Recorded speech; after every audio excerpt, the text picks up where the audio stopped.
Pelo sinal da Santa Cruz, livrai-nos de Deus Nosso Senhor dos nossos inimigos. Em nome do Pai, do Filho e do Espírito Santo. Ave Maria, cheia de graça, o Senhor é convosco. Bendita sois vós entre as mulheres, e bendito é o fruto do vosso ventre, Jesus. Santa Maria, Mãe de Deus, rogai por nós, pecadores, agora e na hora de nossa morte. Amém. Inspirai, ó Senhor, as nossas ações e ajudai-nos a realizá-las, para que em vós comece e para vós termine tudo aquilo que fizermos, por Cristo, Senhor nosso. Amém.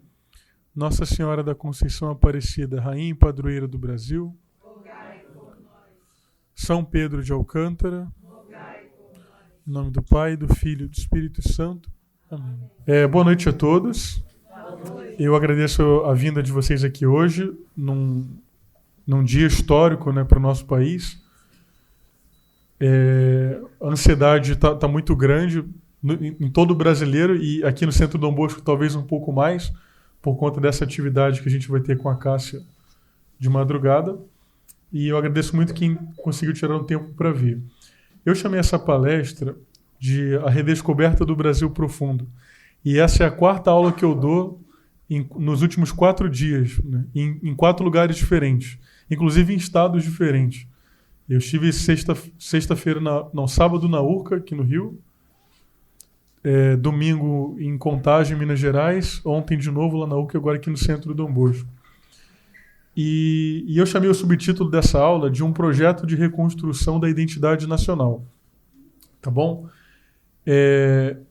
Eu conheci pessoas muito, muito incríveis nesse último mês de muitas viagens pelo interior do estado do Rio de Janeiro, e eu acho que o encontro com elas foi o que motivou a chamar essa aula por esse título e vir aqui hoje para falar alguma coisa. Então, no sábado, no domingo eu conheci um casal chamado o Luiz Miguel e a Anabel. São 2 venezuelanos que fugiram para o Brasil atrás de uma vida melhor, para escapar da ditadura socialista que há hoje na Venezuela. E o Brasil, até pouquíssimo tempo atrás, era um dos países financiadores dessa ditadura. Não é? Então, quem diria que o Brasil viria a se tornar algo como uma terra de liberdade, né? Um sonho de liberdade para algumas pessoas. Eu não poderia deixar de mencioná-los, eu queria homenageá-los com essa aula. Não é? E também, numa dessas viagens, eu encontrei um padre de roça, como ele gosta de ser chamado, numa cidadezinha com 12 mil habitantes, no interior do Rio de Janeiro. É um padre que ele reza a missa tradicional todos os dias. O povo construiu a igreja onde ele exerce o seu ministério hoje.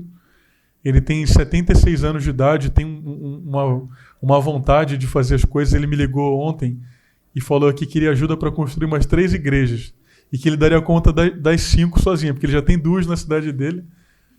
E eu perguntei, mas o senhor vai dar conta de tudo sozinho? O senhor está achando que eu tô velho, que eu tô acabado? Tá, eu me viro muito bem sozinho. Falei, não, tá bom. Se o senhor diz, tudo bem. O nome desse padre é Davi Francischini. Eu queria também homenageá-lo, porque, vejam, há 6 anos que o Centro Dom Bosco existe e todas as nossas atividades são sempre aqui na sala. Né? E poucos membros tiveram o privilégio de ver o que acontece fora da sede do Centro Dom Bosco. Basicamente eu, Álvaro e o Pedro, né, que viajamos mais para outros estados, outras cidades, vamos conhecer qual foi o desdobramento desse apostolado. Então nós vimos outros centros católicos abertos, conferências católicas, grupos que têm mais experiência que o nosso. E eu acho que a Anabel e o Luiz Miguel, eles oferecem esse novo panorama do Brasil, o Brasil como uma terra de liberdade.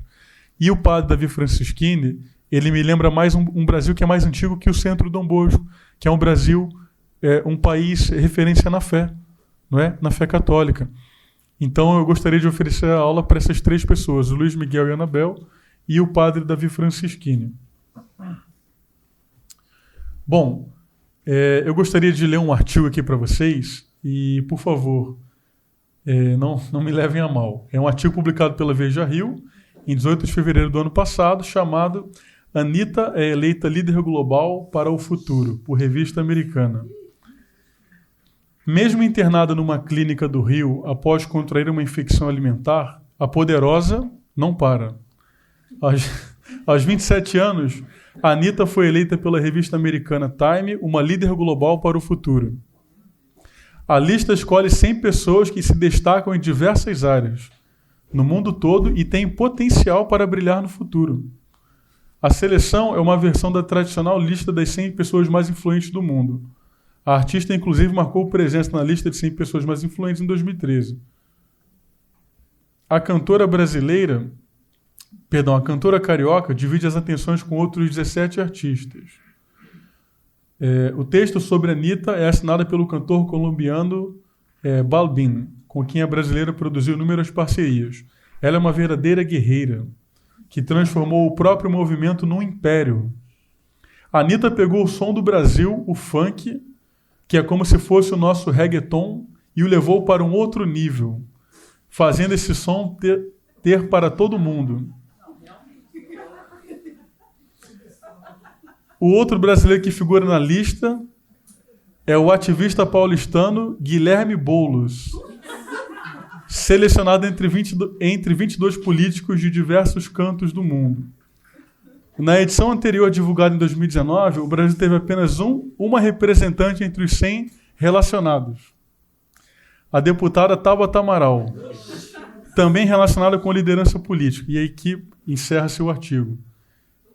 Por que eu quis citar esse artigo? Porque, veja o seguinte, tem uma frase do Chesterton, naquele livro Que Há de Errado com o Mundo, que diz o seguinte, que a civilização, ou melhor, que a modernidade não é uma civilização, mas a modernidade ela tem essa ânsia de se projetar para o futuro, porque quando ela olha para trás, existem nomes tão grandes escritos na parede do passado que é difícil você fazer qualquer rabisco, não é? Então, quando você olha para o passado, o que você tem? Platão, Sócrates, Aristóteles, São Tomás de Aquino, Luís IX, Rei Fernando, Isabel, Pedro Álvares Cabral. Como que numa constelação dessa você vai rabiscar o nome da Anitta e do Guilherme Boulos?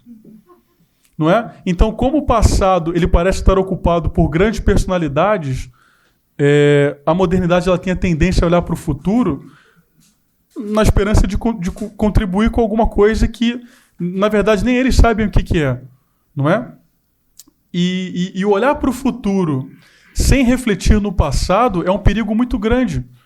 Né? Porque, vejam, por mais que eu nasci em 93, mas a humanidade não nasceu em 1993. Né? Já haviam seres humanos que passaram, muitas vezes, pelos mesmos questionamentos que eu passei na minha vida. Não é? E talvez as respostas estivessem em alguns desses livros, desses grandes autores, que me foram negados, quando eu deveria ter as condições para buscar essas respostas. Não é? Então, o homem que ele se projeta só para o futuro, ele é um homem sem identidade, tá? Porque ele não conhece a sua história. Quando a gente ignora a nossa história, o nosso passado, o que nós ignoramos é a nós mesmos, não é? E assim como isso acontece com cada indivíduo, eu entendo que isso acontece também com cada nação.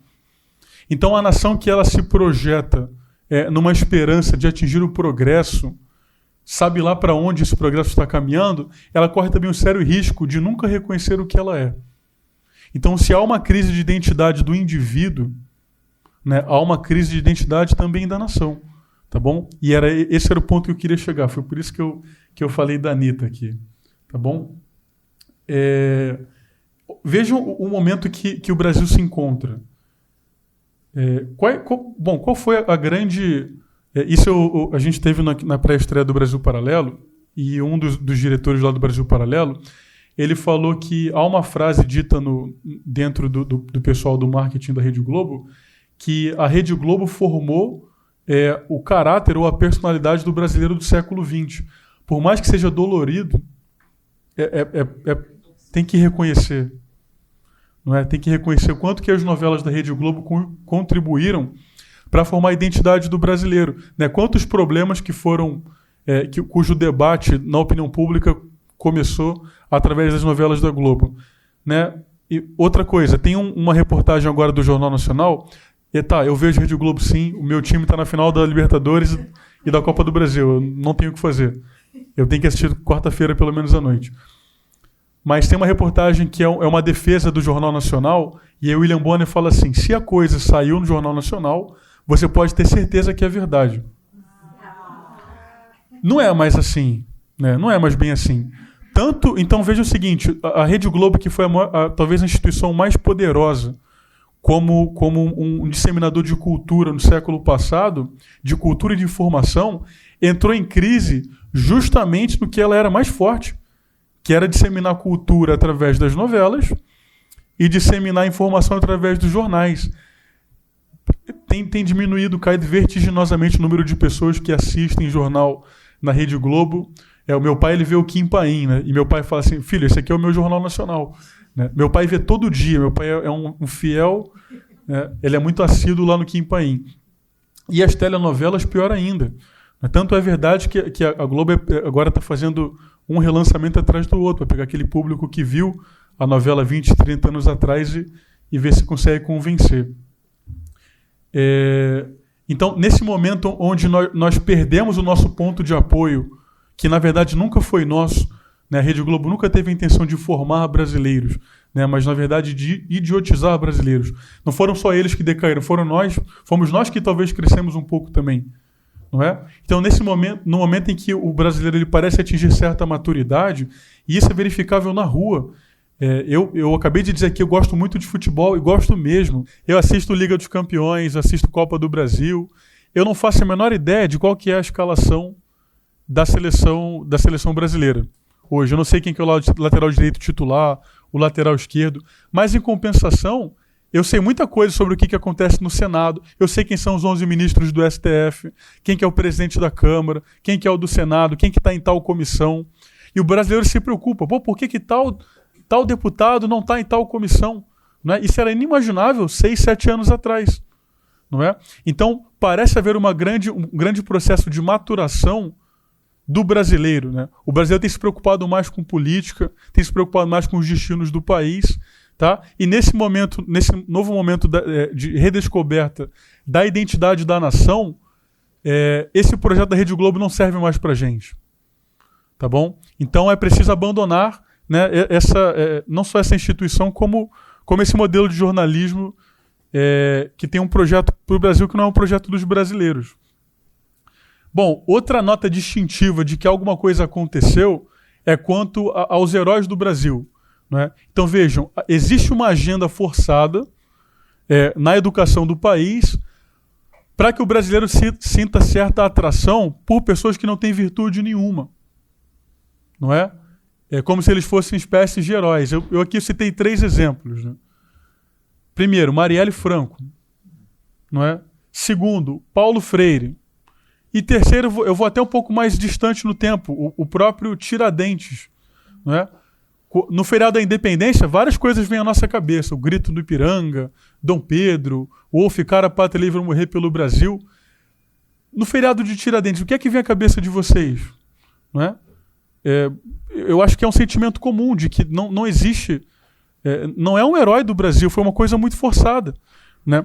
Agora, em compensação, nós conseguimos opor essas 3 pessoas, esses 3 supostos heróis, a outras 3 pessoas que tiveram uma grande contribuição na história do Brasil, não é? E que esses sim podem ser considerados heróis da nossa pátria. A Marielle é tida como uma mulher lutadora, uma grande lutadora da nação, que defendeu o direito das mulheres. Tá? Eu acho que ela foi morta covardemente, tá? Eu não bato palma para isso, mas ter nela uma figura de uma mulher heroína, a maioria dos brasileiros não fazia a menor ideia de quem que ela era até o dia que ela morreu. Não é? Agora, se vocês olharem para os episódios das Batalhas da Independência, em 1822, havia uma mulher na Bahia que ela se vestiu de homem para poder enfrentar as tropas inimigas, não é? Que foi a Maria Quitéria. A Maria Quitéria ela é a padroeira do quadro complementar de oficiais do Exército. Inclusive, tem aqui na sala agora um oficial do quadro complementar de oficiais do Exército. Parabéns. Bom, uma heroína de verdade, uma pessoa que enfrentou, entre aspas, o sistema, tendo em vista um bem maior, que era a realização da independência do Brasil. Com relação ao Paulo Freire, é a mesma coisa. Né? Uma vez, uma discussão familiar, o meu irmão teve um bate-boca com a minha tia sobre o Paulo Freire, e a minha tia falou assim, Paulo Freire é um dos 50 maiores educadores do Brasil. Aí meu irmão falou, e quem que é o primeiro? O segundo, o terceiro, o quarto, o quinto, o 50º. E ela emudeceu, porque ela não sabia, era um jargão que você escuta até começar a repetir também, e você não faz a menor ideia de quem são os outros. Não é? Então, as pessoas falam muito do Paulo, mas qual que é a obra dela, qual que é o fruto, o que é que ele gerou para o Brasil? Né? Onde estão os seus discípulos? Né? O que é que eles têm feito da nossa educação? A educação brasileira é motivo de orgulho para a gente? Certamente não. Agora, em compensação, nós podemos opor a figura do Paulo Freire à de um verdadeiro herói, que foi São José de Anchieta. Né? E esse não só em virtudes teologais, porque foi um santo. São José de Anchieta conversava com os animais, São José de Anchieta bilocava, dormia 2 horas por dia, não dormia em colchão, sempre dormiu no chão. Para além dessas virtudes teologais, São José de Anchieta foi também um grande professor. Não é? Os primeiros tratados do português para o Guarani foram escritos por ele, com a intenção de que os confessores e os pregadores pudessem ensinar os rudimentos da fé para os índios e também escutar a confissão deles. Não é? Então, mais uma vez, tendo em vista um bem maior, nós temos a realização, um modelo de virtudes, um verdadeiro herói do Brasil. E ao Tiradentes, eu quis opor o Dom Vital. Por quê? Porque quando a gente olha para a figura do Tiradentes, né, vejam que é a tentativa de forçar uma espécie de um mártir do liberalismo. Né? Um grande liberal que escreveu seu nome na história da pátria. Bom, se há um mártir do liberalismo no Brasil, foi um mártir que o liberalismo produziu. Não é? Porque um bispo católico assassinado, né, porque enfrentou a maçonaria, né, e pela sua posição, pelo seu episcopado, tentou defender a jurisdição da Igreja Católica sobre os fiéis católicos no Brasil. Né? Então, como o Dom Vital quis que fossem publicadas as condenações dos papas à maçonaria, porque enfrentou a maçonaria no Brasil, vejam o seu triste fim. Triste aos olhos humanos, né? Que certamente aos olhos de Deus, uma pessoa que morre defendendo a fé não isso, nós não podemos chamar isso de um fracasso. Tá bom? Então, a redescoberta do Brasil profundo é a redescoberta da identidade brasileira. Tá? E a identidade brasileira, como eu quero mostrar aqui para vocês, ela parece ter tido 3 fases. Uma fase católica, né? Uma fase liberal, uma tentativa de uma fase socialista comunista, e o que a gente está decidindo agora é qual desses 3 que nós iremos abraçar. Tá bom? Eu tenho citado muito nas minhas palestras esse dicionário aqui de política do José Pedro Galvão. E aqui tem um verbete sobre o que é nação. Está escrito assim, nação. Comunidade humana em que se foi definindo ao longo do tempo um complexo cultural sedimentado pela história. Conhecida desde a Idade Média, a palavra nação, derivada do verbo latino nasce, nascer, encerra a ideia de origem comum, filiação. Os componentes da nação integram-se por espontânea assimilação de padrões comuns de comportamento que se cristalizam em vínculos gerados pela natureza e pela história. Tá? Então, nação, vejam, nação tem o mesmo radical de nascer. Não é? Então, a nação não é só as pessoas que nasceram no Brasil, mas é tentar entender qual que é a origem do próprio Brasil. Né? Como o Brasil nasceu. E eu lembro de um texto de um padre amigo que ele falava o seguinte, né?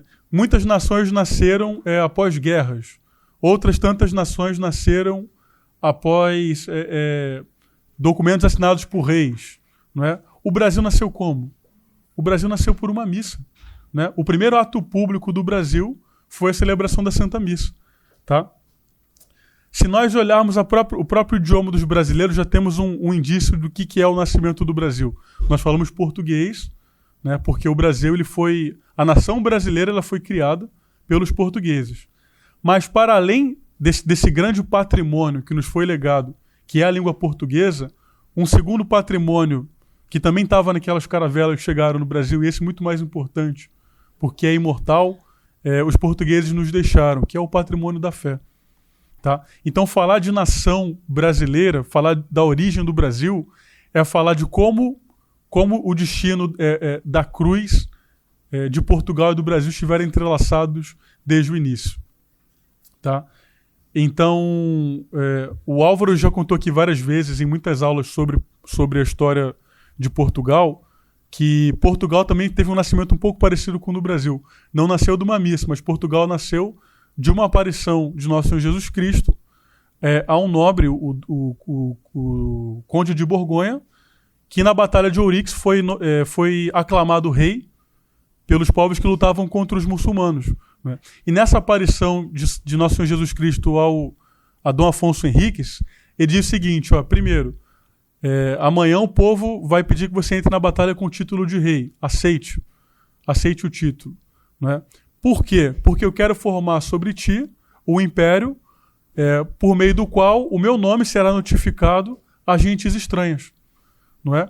Então vejam, Cristo separa uma missão especial para o Brasil, para Portugal, que é fazer com que Portugal se torne um império da fé. Império no sentido da dilatação. Né? Não de que a fé se mantenha naqueles limites geográficos, mas para que a expansão daquele país signifique ao mesmo tempo a expansão da fé. Tá? E como não pensar nisso com relação ao nosso país? Será que nós não éramos, né, os índios não eram aquela gente estranha de quem Cristo falava para Dom Afonso Henriques, no momento em que dizia que o reino de Portugal seria fundado sobre ele? Eu penso que sim. Não é? Então talvez, na hora que Dom Afonso Henriques recebe a visão de Cristo, não apenas é fundado o reino de Portugal, como é colocado no imaginário do português, né, a esperança de encontrar o que viria a ser o nosso país, o Brasil. Tá bom? Então o Brasil ele é fundado na esperança de que o Brasil seja a concretização da missão do reino de Portugal. Como se Portugal tivesse existido para encontrar o Brasil. Né? E para transmitir ao Brasil a mesma fé que aquele país, que aquele reino recebeu. Tá? Outra coisa muito interessante que a gente encontra, pelo menos eu vi no documentário do Brasil Paralelo, bem no finalzinho daquele primeiro episódio do Brasil Última Cruzada, Entre a Cruz e a Espada, o primeiro episódio do documentário. Que os historiadores modernos eles cometem um anacronismo quando contam as histórias das grandes navegações. Né? Porque eles dizem o seguinte, que Portugal queria fazer uma expansão dos negócios e queria comercializar com as Índias e não sei o quê. Porque esse é o tipo de coisa que o homem moderno faz, ele sacrifica tudo pelo dinheiro. Mas para aquelas pessoas que tinham uma fé muito grande e inabalável, não era assim que eles viam as coisas. Né? E até aquele deputado lá, Luiz Felipe de Orleans e Bragança, ele fala isso. O homem ele vai ao espaço hoje para encontrar um pedacinho de pedra, terra, não, ele vai ao espaço na esperança de encontrar vida. Né? A mesma coisa valia para esses portugueses. Será que todos os portugueses se lançaram nas grandes navegações sem saber se dali voltariam? Né? Muitos morreram no meio do caminho para poder encontrar um pedacinho de madeira, né? Ou um tempero. Né? Será que foi isso? Essas pessoas deram a vida por isso? Esse era o ideal delas? Não é? Difícil de imaginar, né? Porque aquelas pessoas tinham fé. Então, não há como não pensar no nascimento do Brasil e não pensar no catolicismo que deveria vigorar nesse país. Tá bem?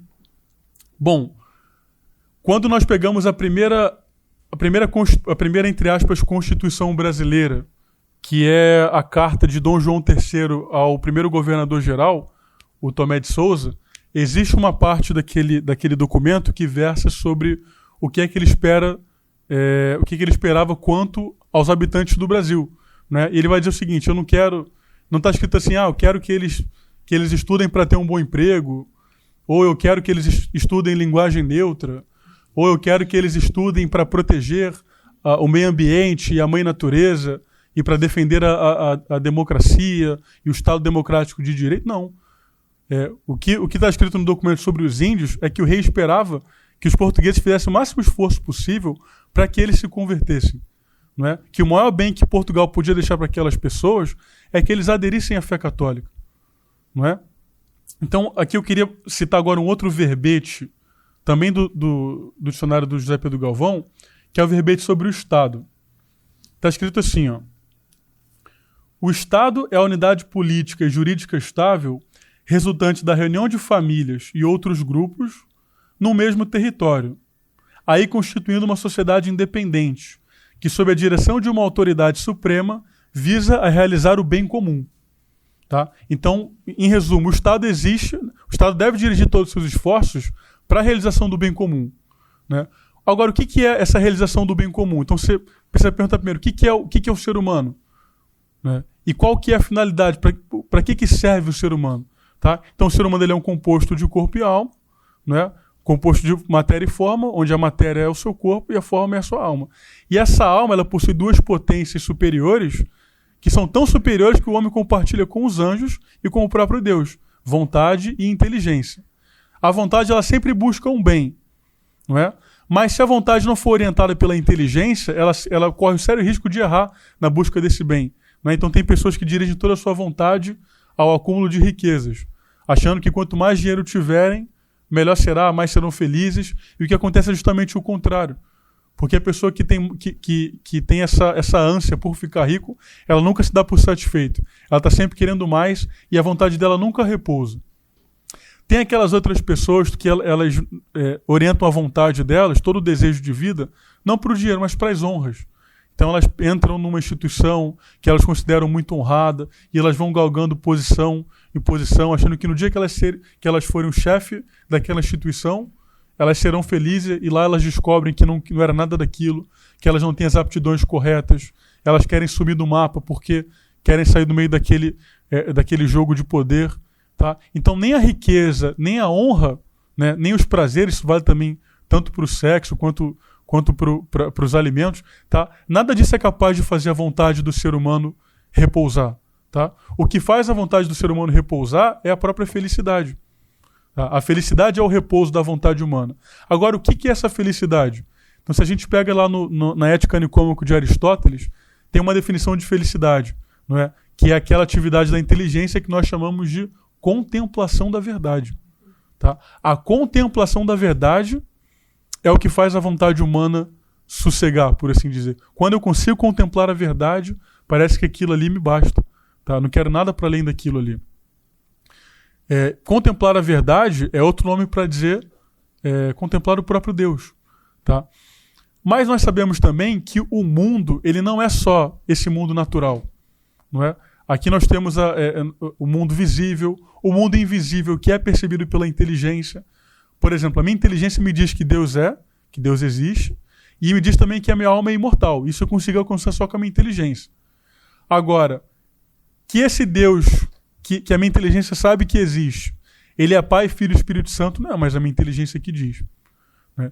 Que a segunda pessoa dessa Santíssima Trindade resolveu se encarnar para salvar a minha alma e salvar as pessoas que estão aqui, que vão assistir esse vídeo, também não é a minha inteligência que diz.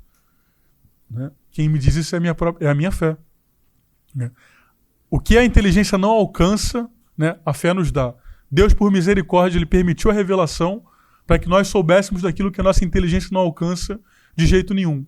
Então, que há uma má tendência em mim. Pô, todo dia, eu e todos os sanguíneos dessa sala, eu tenho certeza, fazemos uma série de propósitos. Né? Então, primeiro, eu vou acordar 5h50 em ponto.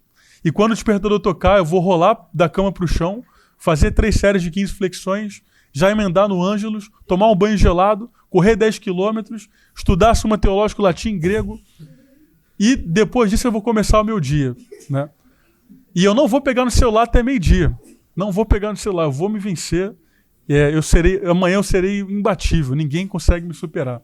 E aí o que acontece? Você já vai dormir mexendo no celular, e aí quando você vê já 1h30 da manhã, se for acordar às 6 horas vai dar tudo errado. Então você acorda 7h30, 8 horas para poder dar uma equilibrada no sono.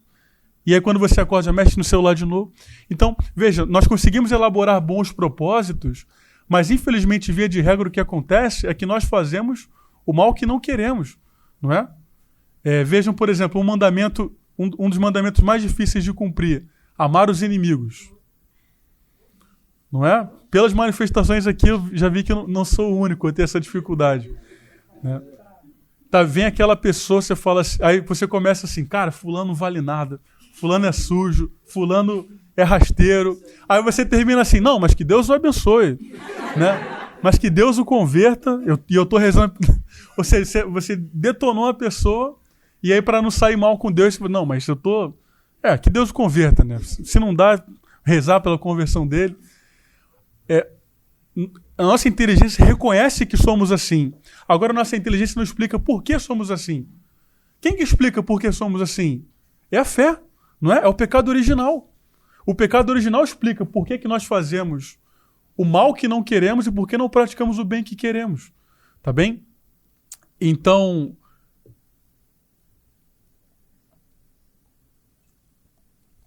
por mais que haja essa vontade expressa do Estado em realizar o bem comum, a totalidade do mundo não é só o mundo visível. Não é? Então, para que se realize o bem comum, é necessário contar com algo de sobrenatural. Né? O que é esse algo de sobrenatural que ajuda na realização do bem comum? Né? E que, na verdade, só ele realiza o bem comum e o Estado deve auxiliá-lo. Né? O bem comum aos olhos da natureza é a contemplação da verdade. E aos olhos da fé é a beatitude eterna, é viver com Deus eternamente no céu. O Estado pode ajudar o homem, né? Ele pode pavimentar o caminho, mas ele não pode influir nessa luta. Quem influi nessa luta é a Igreja Católica. Tá? A Igreja Católica é a instituição responsável por realizar, né, o bem das almas. Só a Igreja Católica pode salvar almas. Então, quando um padre confessa alguém, o que aquele padre está fazendo é roubar uma alma do inferno. O demônio está carregando uma alma, o padre vem e fala, não, essa aqui não. Essa vai para o céu. Essa vai entrar na luta de novo.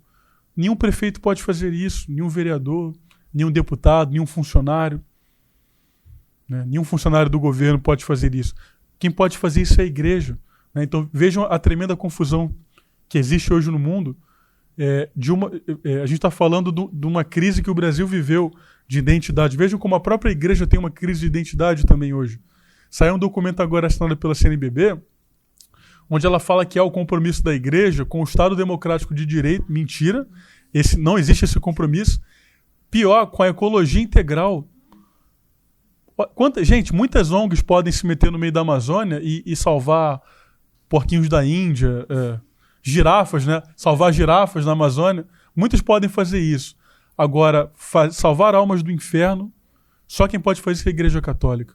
Né? A Igreja Católica ela não existe para fazer essa caridade, essa caridadezinha. A Igreja Católica ela existe para fazer guerra ao inferno. Tá? E só a Igreja Católica pode fazer isso. Então, vejam como a confusão dos deveres da Igreja e do Estado, elas afetam a ordem no próprio mundo. Né? Não somente a Igreja assume missões que ela não deveria assumir, como às vezes o próprio Estado assume missões que também não deveria assumir. O caso que me vem à cabeça, pandemia. Né? Em certo momento, o governador de Santa Catarina, ele declarou que as hóstias entregues na missa deveriam ser pré-embaladas. Caramba, quem deu esse poder para ele? Não é? De mandar os padres embalarem a hóstia para que os fiéis pudessem receber e para que não houvesse uma transmissão. Olha que pecado, que blasfêmia, né? Como se o corpo de Cristo fosse um vetor de transmissão de Covid. Caramba, olha que nível nós chegamos, não é? Que nível de fé deplorável nós chegamos. Tá bom? Então vejam que para a realização do bem comum é necessário que cooperem duas instituições, o Estado e a Igreja. Mas o bem comum verdadeiro, que é a salvação das almas, só a Igreja pode operar. De modo que sobre ao Estado, como um propagador do bem comum, a missão de auxiliar a Igreja no que lhe cabe. Não é? Então tem uma definição no livro A Formação da Cidade Cristã, do pai do padre Álvaro Calderon, que é uma definição do que é o império, né? Que é a força do Estado a serviço da ação missionária da Igreja. Né? O Estado ele existe, né? Depois da vinda de Cristo. Para que existe o Estado? Para que ele assegure que a Igreja consiga continuar a sua missão. Não é? Porque salvar almas o Estado não pode fazer, mas ele pode pavimentar o caminho para que a Igreja faça o restante, faça o principal. Tá bom? Agora, essa confusão das missões do Estado e da Igreja, como eu estava falando anteriormente, ela fica muito claro que não havia ainda, ou se havia era muito pequena, no início do Brasil, né? Então, quando o primeiro governador-geral vem ao Brasil, salvo engano, em 1549, né, vem com eles, vem uma missão jesuíta, e que os jesuítas tinham a intenção de catequizar os índios, né? Também tinha a intenção de não deixar que os portugueses que vinham para o Brasil ficassem abandonados dos sacramentos, não é? E quando Dom João III, nessa carta que ele entrega ao primeiro governador-geral, Tomé de Souza, ele trata dos indígenas e fala isso: o meu intento é que eles se convertam, né? Eu quero que essas pessoas se convertam. Vejam como a missão do Estado e da Igreja caminhando juntas, não é? Dom João III chegou a pedir para o Papa jesuítas, na época tinham 12, não é? E aí Dom João III, só me engano, pedia 10 ao Papa. Eu quero 10 jesuítas. E o Papa falou assim: mas se eu der 10 para o senhor, o que eu vou fazer com o restante do mundo? E aí o Papa falou assim: tá bom, você vai ficar com 2, que era o padre Simão Rodrigues e um padre famoso aí, um tal de São Francisco Xavier, né? Só esse, só que batizou 700 mil pessoas em vida, que fez milagres, que é o grande padroeiro das Índias, né? Qual é o momento em que essa confusão entre o Estado, o momento em que essa confusão entre as missões do Estado e da Igreja começam a ser abaladas, né? Qual que é o momento na história em que isso acontece? Claro, não é uma data específica, é um conjunto de coisas, mas eu queria, para poder explicar, eu queria citar outro trecho ler outra definição do dicionário, que é a definição de família. Tá bom? Deixa eu encontrar aqui. Tá aqui, a definição de família. Bom, o momento em que isso começa a acontecer é o momento em que surge pela civilização cristã uma tremenda de uma heresia, tá? É um erro, só que é um compêndio de erros chamado de liberalismo. O liberalismo é o seguinte: é a ideia de que o indivíduo, com as suas potências naturais, ele se basta, né? Que não precisa daquilo que é revelado por Deus. A minha inteligência alcança que Deus existe, eu estou muito satisfeito com isso. Mas você não quer receber a mensagem de que Cristo veio para te salvar? Não, isso não me interessa. O que a minha inteligência me deu, me basta. Tá bom? Então, o liberalismo é essa espécie de autossuficiência de Deus e da revelação. Tá? Agora, se nós viemos de uma organização do Estado, né, onde o Estado assumia a revelação como uma mensagem também para ele, porque Cristo ele se revela para os indivíduos, mas para o conjunto dos indivíduos também. Então, o Estado deveria assumir a Igreja como religião oficial.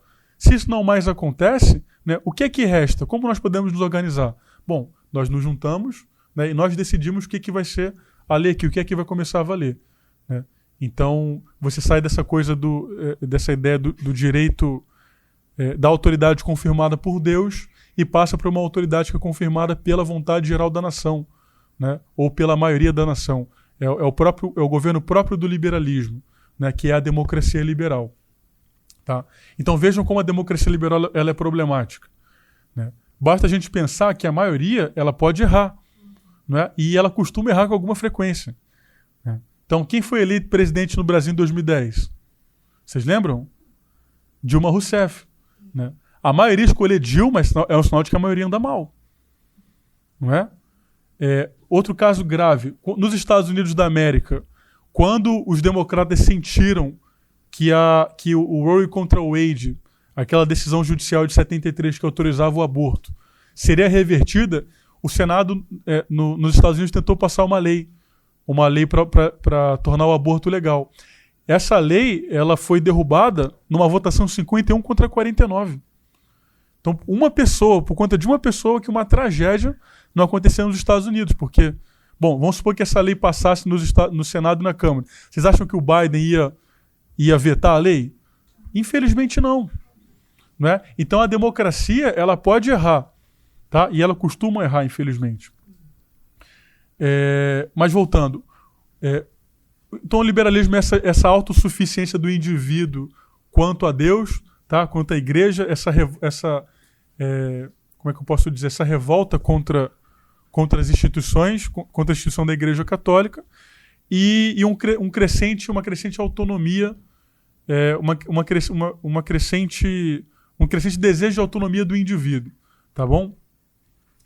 O que o liberalismo quer gerar no final das contas é uma sociedade anti-hierárquica, onde todos os indivíduos são iguais, né? E onde esse igualitarismo vai gerar uma fraternidade universal e um mundo sem guerras, né? Um mundo sem paz. Então é igualdade, fraternidade, e aí sim o advento de um mundo onde não haja guerras, onde todo mundo esteja em paz e etc. Mas, bom, infelizmente não foi isso que aconteceu, tá?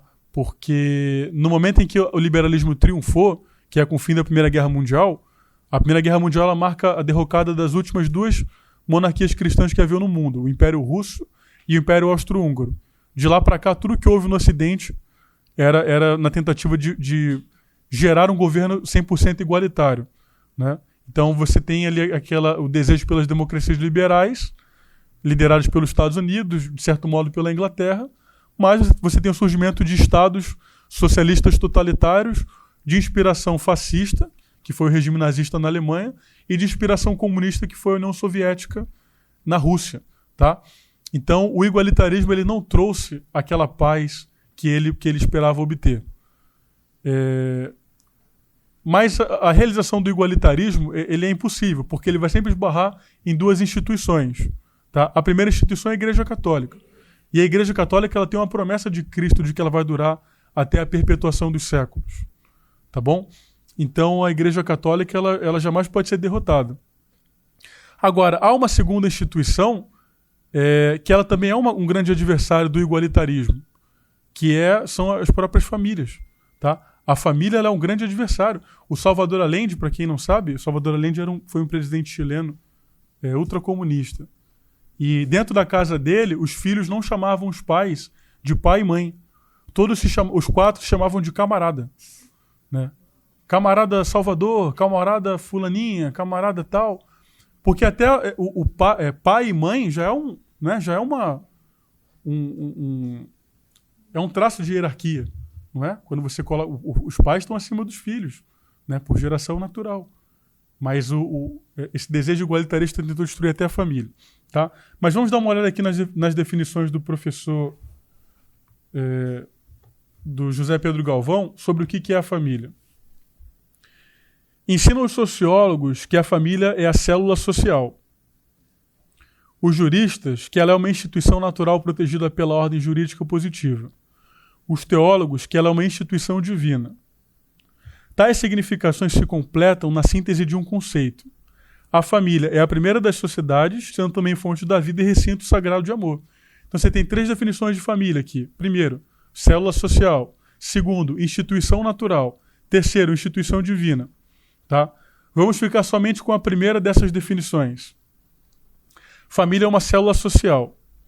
A expressão é empregada por analogia metafórica. A célula é, no organismo, a última parcela de vida em que se pode decompor o todo orgânico.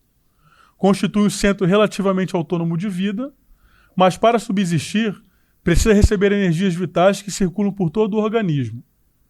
Estas energias, por sua vez, resultam do trabalho das células, que assimilam os elementos necessários para a subsistência do ser vivo. A família pode ser comparada a uma célula porque a sociedade é como que um grande organismo moral sem chegar a formar uma substância, ao contrário do organismo biológico, e, portanto, sem unidade substancial, mas com unidade de ordem. E aqui vem o importante. A família assegura à sociedade a continuidade orgânica pela perpetuação do gênero humano e também a continuidade moral pela educação da prole. Tá? Então, quando o José Pedro Galvão diz que a família, vejam, a primeira célula da sociedade não é o indivíduo. Não é o indivíduo, é a família. Por que a família e não o indivíduo? Porque o indivíduo não se basta. Tá? Então o liberalismo é uma bravata. É uma mentira que você consegue avaliar olhando a própria realidade onde a gente vive. Não é? Eu tenho um dálmata gordo em casa de 6 anos. A Luna. A Luna, ela chegou lá em casa com 60 dias de vida. Ela latia de um jeito, abanava o rabo de um jeito, mordia de um jeito, chorava de um jeito. Ela continua mordendo do mesmo jeito, abanando o rabo do mesmo jeito, latindo do mesmo jeito. né? O cachorro, os animais em geral, eles nascem, né? Eles parecem, realmente nascem, com todas inscrito na sua natureza, com tudo aquilo que eles devem fazer, né? Eles não aprendem. Os animais podem ser treinados para fazer certa coisa, mas treinamento não é mesmo, adestramento não é a mesma coisa que educação. Agora veja a diferença de uma criança que nasceu no mesmo ano que a Luna, em 2016, e uma criança hoje, uma criança de 6 anos de idade, né? Quanto que ela se desenvolve em 6 anos? Ela anda, né? Ela aprende a falar, ela aprende, e aí é uma fase terrível para os pais, ela aprende a questionar, não é? Pai, o que é a transubstanciação?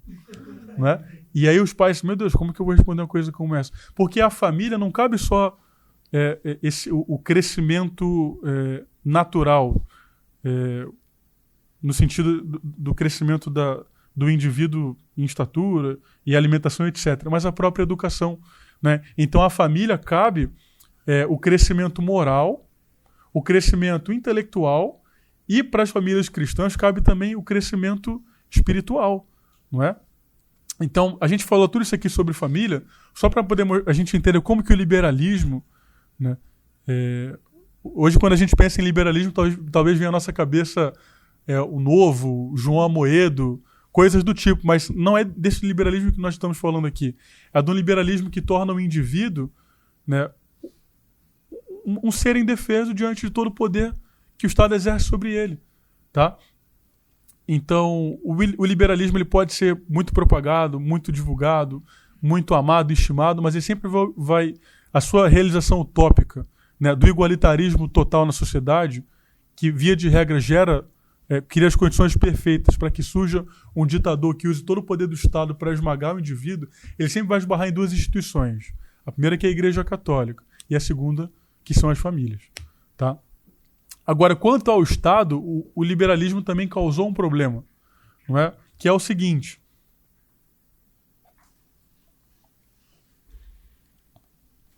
assim como os indivíduos devem ter a sua inteligência autossuficiente quanto à revelação divina, né, o Estado, né, esse poder organizado, poder constituído, deve ser independente com relação à Igreja, né? Então ele vai gerar não a perseguição contra a Igreja. Em alguns momentos sim a perseguição, mas eles perceberam que melhor do que gerar perseguição é gerar o indiferentismo, né? Então não é você perseguir a Igreja Católica, mas você mostrar que todas as religiões são iguais. Não, a gente tutela, nós aceitamos todas as religiões. Você está rezando, está na missa? Que bom, que bacana. Você está oferecendo incenso ao demônio? Que bom, que bacana. O importante é você ter a sua fé, e nós vamos dar todas as condições para que você tenha a sua fé. E isso chega ao absurdo de que em algumas cidades nos Estados Unidos tem lá erigida a estátua do Bafomé, não é? É o culto satânico reconhecido pelo Estado, tá? Qual que é o momento em que o liberalismo ele entra no Brasil? Tá?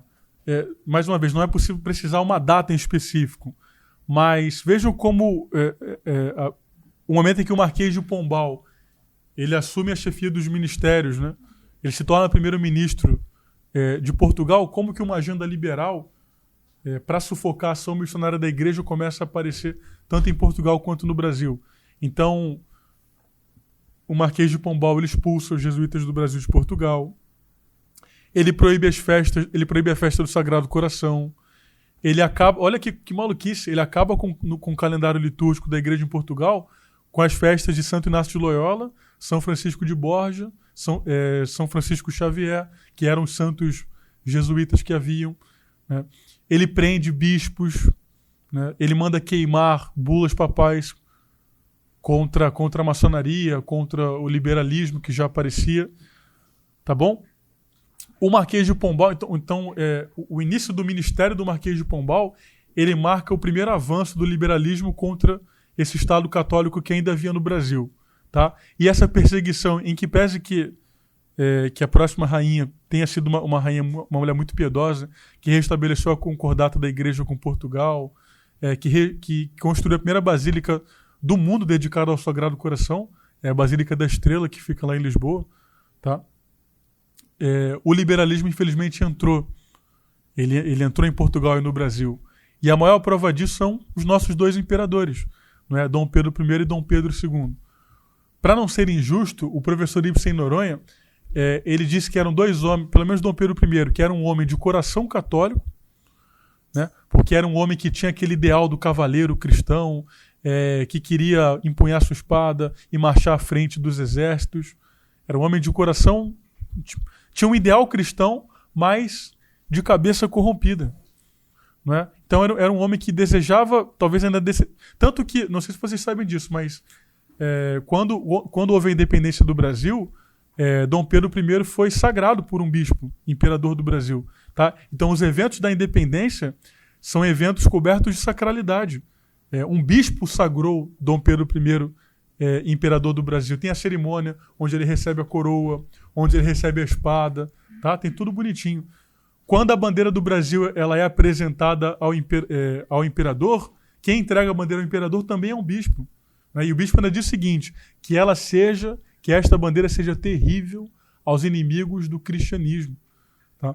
Então, a independência ela é muitas vezes mostrada como um triunfo do liberalismo sobre o Brasil. Eu vejo como um episódio de guerras, tá? entre a Revolução e a Contra-Revolução.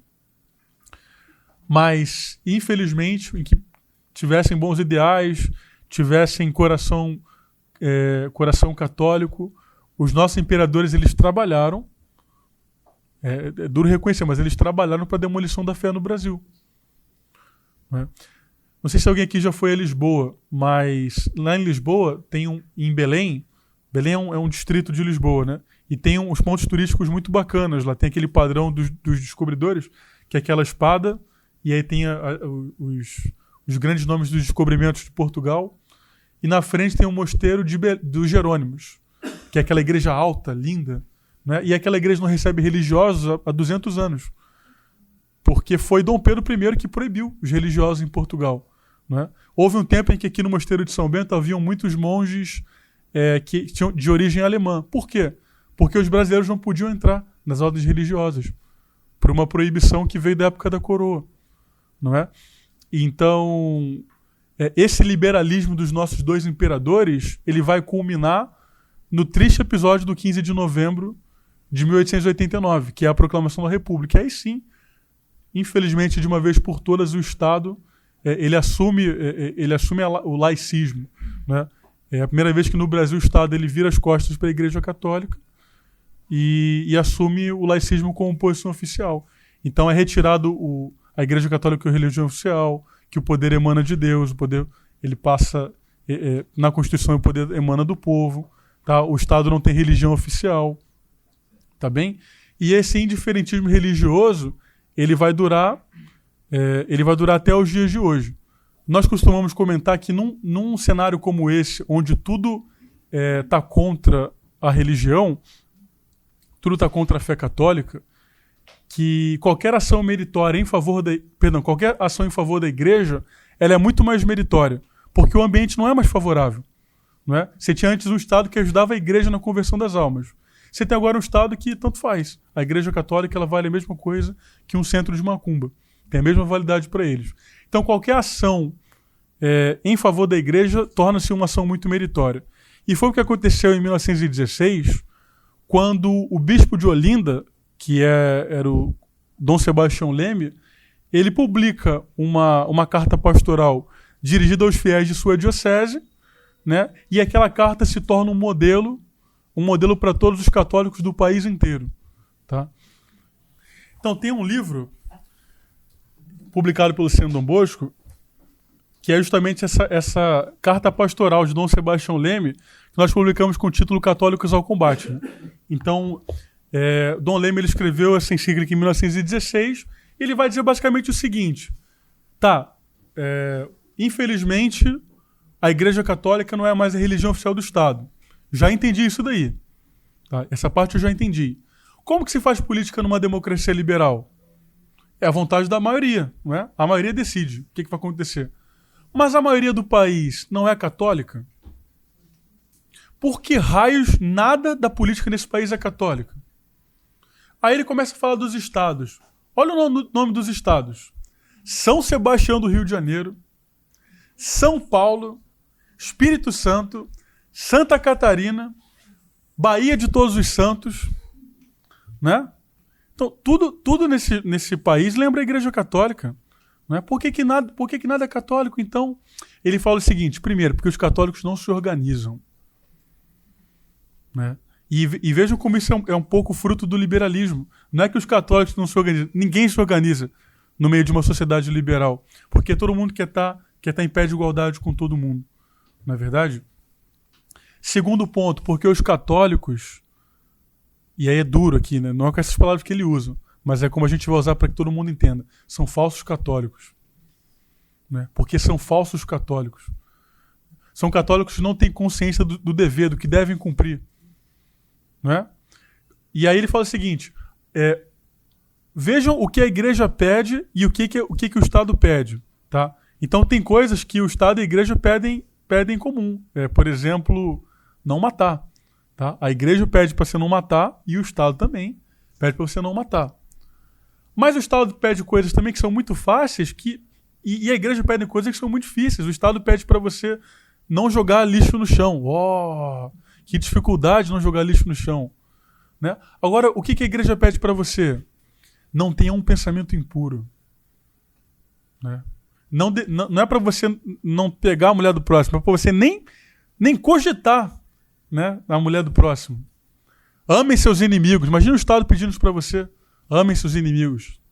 Complicado, né? Não é fácil. Mas vejam que é o que a igreja pede. A igreja pede isso.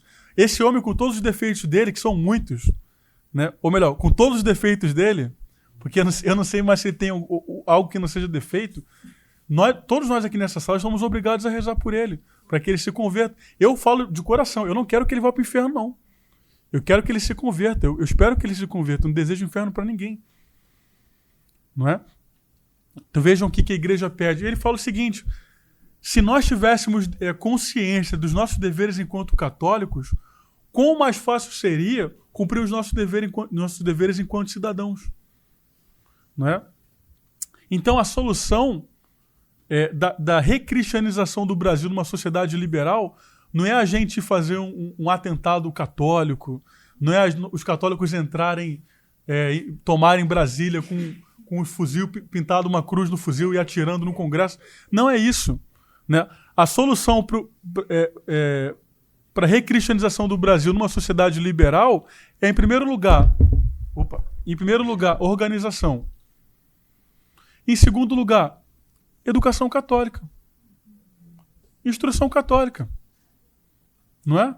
Instrução católica. Não parece tão difícil. Seria tão simples, não é? E aí nós lembramos do que foi a nossa catequese. Vocês lembram a catequese de vocês? Quando vocês eram crianças? Que tinha que ficar pintando anjinho, desenhando no caderno. Em 2014, eu estava no segundo ano da Academia Militar, das Agulhas Negras, e eu já era dessa direita reacionária nessa época. Eu ficava lá o dia inteiro. Dilma não vale nada na internet, sei o quê, Dilma e Dilma aquilo. Aí, uma hora eu encontrei um texto do professor Olavo de Carvalho no Facebook. Eu falei, pô, esse cara escreve bem. Diferenciado isso aqui. E aí, no mesmo dia, eu caí em alguma coisa do padre Paulo Ricardo e cheguei num artigo chamado Pare de comungar em pecado mortal. Aí eu falei assim, cara, pecado mortal é só matar e roubar. Isso eu nunca fiz. Aí eu caí na besteira, graças a Deus, de ver o artigo. E aí que eu fui descobrir que era pecado mortal. Falei, meu Deus, será que algum dia na minha vida eu fiz uma comunhão decente? Né? E eu já era crismado nessa época. Eu tinha 21 anos de idade, me crismei com 17 e não sabia nada. Nada da vida, era um católico horrível. Não que eu seja melhor agora, mas pelo menos agora eu consigo me confessar. Né? Então eu lembro que nesse ano, foi o ano que eu voltei a me confessar, eu acho que eu tinha ficado 8 anos sem fazer uma confissão. Que a gente pensa o quê? Quando tá nas portas da igreja? Que confissão é só para quem matou e roubou. Né? Enquanto você não matar e não roubar, você não precisa se confessar. E aí depois você descobre que até no trânsito que você fala, né, às vezes é matéria de confissão. Né? Então, o estado da instrução católica é deplorável. Não é? É deplorável, o pior possível. Tá bom? Se nós fôssemos verdadeiros católicos, muito mais seríamos bons cidadãos, tá bom? Eu gostaria de citar aqui um trechinho da carta do Cardeal Leme, só para a gente não ficar sem nada dele para ler. Tá bom?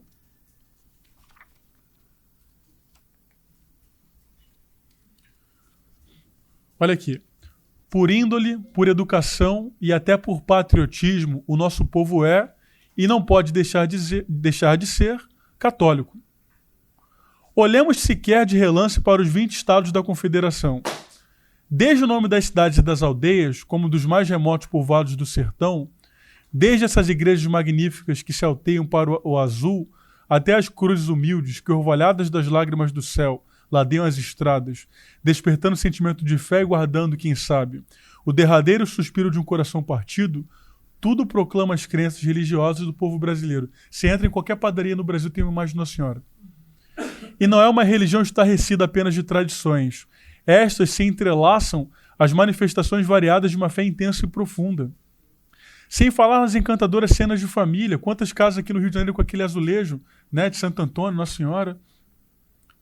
Todos podem ver como regurgitam os nossos templos, por ocasião das solenidades culturais, riquíssimas de esplendor na profusão das flores e das luminárias custosas. Quem é que não tem sentido vibrar-lhe na alma mais íntima comoção ao assistir essas tão tradicionais e tão populares romarias aos santuários da Virgem? E aqui eu lembro para o pessoal os rosários que nós fazemos em praça, não é? A gente fez um rosário no Largo da Carioca, que foi do mês passado, e aí, enquanto a gente rezava os mistérios dolorosos ajoelhados, passou um menininho, devia ter uns 10 anos de idade. E ele viu todo mundo ajoelhado, ele estava andando de mãos dadas com a mãe dele, ele parou segurando a mãe e fez assim, ó. E aí foi embora. E ele viu que nós continuávamos ajoelhados, ele soltou da mãe, voltou e se ajoelhou. E ficou ajoelhado assim, de frente pra gente. Não é? E aí a mãe puxou e ele foi embora. Deus sabe o que essa lembrança vai causar nesse menino, para que daqui a algum tempo ele se converta, ou até para que ele vire um sacerdote. Né? Ele vai querer servir no altar, vai ser coroinha, depois vai sentir um sacerdócio, o desejo de ser sacerdote despertado no coração e possa vir a ser um grande sacerdote. Né? Vamos seguir aqui. Quem é que não se impressiona ante a suntuosidade das nossas procissões? As procissões que nós fazemos aqui no CDB, quantas pessoas param para ver? Nas procissões, ao invés de olhar para frente, quando tiver a procissão do CDB, fica olhando para as janelas, para você ver as pessoas chorando, porque elas, talvez, há décadas elas não viam a imagem da Virgem Maria passando na rua delas. Não é? Elas se acostumaram a ver, a rezar dentro da igreja, e estão se reacostumando a rezar na rua, a ver a fé, né? Passando na frente da sua casa mais uma vez. E o respeito, a devoção, o acatamento com que o povo abre alas à passagem dos préstitos religiosos. Nem se diga que tudo isso é feito da tendência natural das camadas populares para as encenações vistosas. Não. A quem observar com ânimo desprevenido, logo manifesto se faz que o brasileiro é profundamente católico. Claro, isso aqui foi escrito há 100 anos atrás. Muita coisa aconteceu de lá para cá, não é?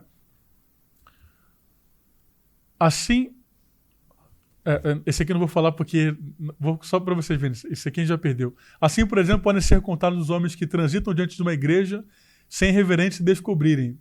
Isso aqui, infelizmente, nós já perdemos. Mas como eu falei, fazem 106 anos que esse documento foi escrito, tá? Mas vejam que o diagnóstico ele permanece o mesmo. Né? O diagnóstico ele permanece o mesmo. Porque somos maus católicos, somos maus cidadãos. Tá? Esse que é o diagnóstico do problema. Tá bom? O Brasil, infelizmente, durante muitos anos, ele assumiu o liberalismo como uma posição oficial. E esse liberalismo, essa frouxidão, permitiu que outros assédios, né, de outras ideologias chegassem ao Brasil, como não pensar aqui no comunismo, né, que tentou o primeiro golpe em 27 de novembro de 1935, com a intentona comunista. Depois em 64. Não é? Mas o Brasil ele pode até flertar. A nação brasileira pode flertar com o liberalismo por uma má instrução. Ela pode flertar com o comunismo por uma má...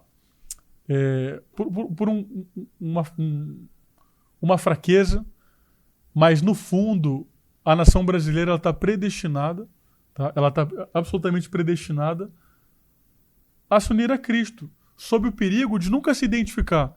Então, quando eu digo que o brasileiro deve se olhar no espelho para entender quem que ele é, isto significa que o brasileiro, que ou a nação brasileira se reconhece como católica, ou ela corre o risco de ficar para sempre perdida.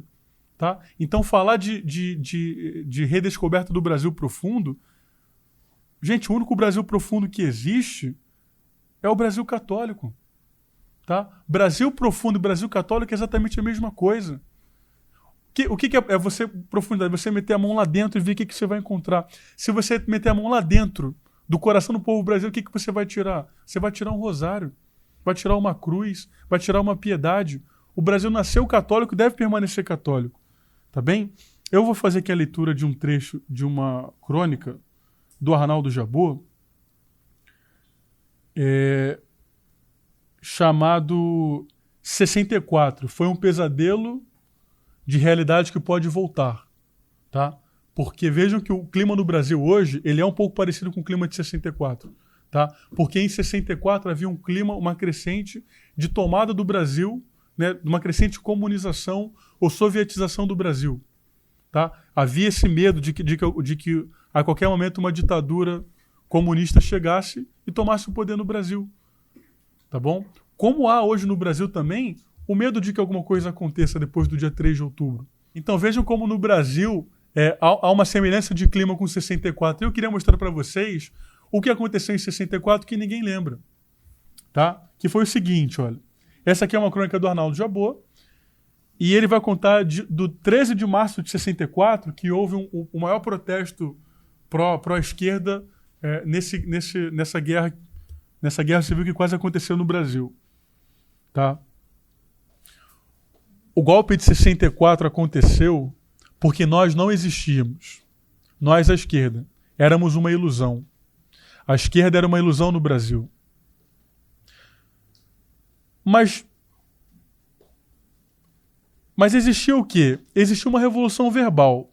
A ideologia revolucionária era uma ensopadinha feita de JK, Marx, Getúlio e Sonho. Existia uma ideologia que nos dava a sensação de que o povo do Brasil marchava conosco. Um wishful thinking, de que éramos o sal da terra. Havia a crendice de que nossos inimigos estavam todos fora de nós e fora das estruturas políticas arcaicas. Existia um bacalhau português em nosso discurso, um forte ranço ibérico em nossa ideologia franco-alemã, o amor ao abstrato, ao uno totalizante. A população nem sabia que existíamos. Não havia nenhuma base material, econômica ou armada, condições objetivas para qualquer revolução. Por trás de nossas utopias, o Brasil escravista e patrimonialista dormia sono alto. Éramos uma esquerda imaginária, delegando ao Estado a tarefa de fazer uma revolução contra o Estado. Como sempre em nossa história, até nas revoluções precisamos do governo. Havia apenas um sindicalismo de pelegos e dependentes do presidente, que deu a grande festa do 13 de março. Eu estava lá, olhando para Teresa, linda de vestido azul e coque anos 60, e vendo depois um calafrio na espinha, as velas acesas em protesto em todas as janelas da classe média reacionária, do Flamengo até Ipanema. Essa era a verdadeira sociedade civil que acordava. Porque enquanto eles faziam esse manifesto aqui na Central do Brasil, essas velas acesas nas janelas do Flamengo até Ipanema eram velas que os católicos colocaram na janela enquanto rezavam o rosário dentro de casa, em protesto contra a comunização do Brasil. Né?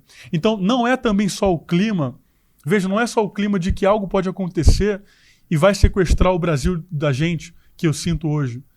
Eu sinto também esse mesmo calafrio que o Arnaldo Jabbour sentiu na espinha quando viu os rosários, né, a cruzada de rosários que protestava contra o roubo do nosso país, é o que eu vejo hoje. É o que eu vejo quando eu fui um tempo atrás a Itaboraí e eu conheci uma senhora católica, uma moça católica, que adotou 3 crianças e uma das crianças com paralisia cerebral, e ela traz a criança toda quinta-feira aqui para o Rio de Janeiro para fazer tratamento, e o filho mais velho dela é educado com o material do Cidade de Deus, uma criança inteligentíssima, com 9 anos de idade estava lendo as Confissões de Santo Agostinho, Tá? É o que eu sinto quando eu vou na paróquia do Padre Davi, e o Padre Davi tem uma cidade de 12 mil habitantes. Aí tem um interior lá que você pega carro, anda 20 quilômetros, e tem outra paróquia dele, lá outra capela dele. E na capela dele, enquanto ele atende confissão, fica um áudio dele na igreja falando contra o comunismo. O comunismo é condenado pela igreja. Nossa Senhora falou contra o comunismo. Né? Gente, é a coisa mais linda do mundo. É a coisa mais linda do mundo. A missa começava às 10 horas. E aí atrasou porque a gente estava pegando o carro e tudo mais, e tinha uma fila de confissão. Ele não deixou uma pessoa de fora da confissão. Uma pessoa, todo mundo, ele confessou todo mundo naquele dia. E a confissão durou assim 15 minutos cada um. A missa que era para começar às 10 começava meio-dia. Não é? Que coisa linda que foi ver aquilo ali. Né? E as pessoas que eram pessoas muito humildes, em que pese não entendessem o latim do padre, todas elas sabiam o que estava acontecendo ali. Que era o sacrifício de Cristo. Todas elas sabiam. Todas elas sabiam que tinham que se confessar. Todas elas sabiam que quando o padre levava as espécies, era o corpo de Cristo, o sangue de Cristo. Todos comungaram com a maior devoção possível. Tá bom? Então o Brasil profundo, tá? Não é o Brasil burguês. Não é o Brasil que só pensa em praia. Não, o Brasil é o país do futebol, do carnaval. Não é. Esse não é esse é o falso Brasil, tá? Que a gente se acostumou a viver durante tanto tempo. O Brasil profundo é o Brasil católico. É o Brasil de São Paulo, Santa Catarina, São Sebastião. Tantas crianças estão nascendo agora, Bento, Tomás, tantas Marias que existem pelo Brasil. É o Brasil desses azulejos com Nossa Senhora de Fátima, dessas praças que ainda, essas ruas que tem nome de santo ainda, né? Tem um bairro muito longe aqui no Rio de Janeiro que chama Santa Cruz. Olha onde a Santa Cruz chegou. Não é? Então, o Brasil profundo, se o brasileiro olhar para dentro de si, dentro da sua alma, ele vai ver que não tem outro destino para o nosso país, a não ser tornar-se uma nação católica. Reassumir o catolicismo como religião oficial e não assumi-lo e deixar uma coisa do Estado, mas reassumir como religião oficial minha, da minha família, da minha empresa, da minha cidade, do meu estado, do meu país. Tá bom? Não existe maior honra na vida do que ser católico. Tá? Eu sou tenente formado na AMAN, eu tenho muito orgulho de ter feito a Academia Militar das Agulhas Negras. Muito mesmo. Mas ter me tornado católico na AMAN foi o que eu levei de melhor de lá. Tá? Título de doutorado, autoria de livro, tudo isso, gente, tudo isso passa. Viagem, porque eu fiz pós-graduação na França, tudo isso passa. Tem empresa, isso passa também. Agora, ser católico não passa de jeito nenhum. Tá? É a coisa mais importante, a única que nós vamos levar se formos para o céu. Tá bom? Então, hoje é o dia 6 de setembro, estamos à véspera de um feriado que durante muito tempo foi marcado por desfiles militares. Tá? E como que eu queria de ver em toda a cidade do Brasil que houvesse católicos na linha de frente, com rosário, uma imagem de Nossa Senhora de Fátima, pedindo a Deus pela libertação do Brasil. Tá? Então, que nós possamos repetir o mesmo grito de 200 anos atrás, não só apenas ou ficar a pátria livre, mas ou ficar a pátria católica ou morrer pelo Brasil. Deus os abençoe, viva Cristo Rei, salve Maria Santíssima e viva o Brasil. Viva!